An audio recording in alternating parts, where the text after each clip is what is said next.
My name is Kian Rogelus and my ID number is 0454. First, the 0 is Rose, then 4 Azure, 5 the Cyan, then go back to Azure, and then end.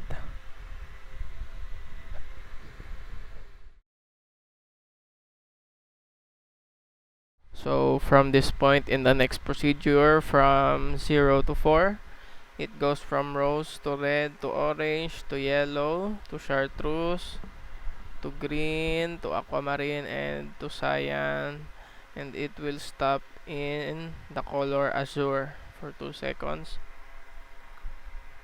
That's 404. Then from 4 to 5, it will go to blue, violet, magenta, rose. Then it will go to red, then orange, then yellow, then chartreuse, then green, aquamarine, and it will stop in the color cyan for 2 seconds.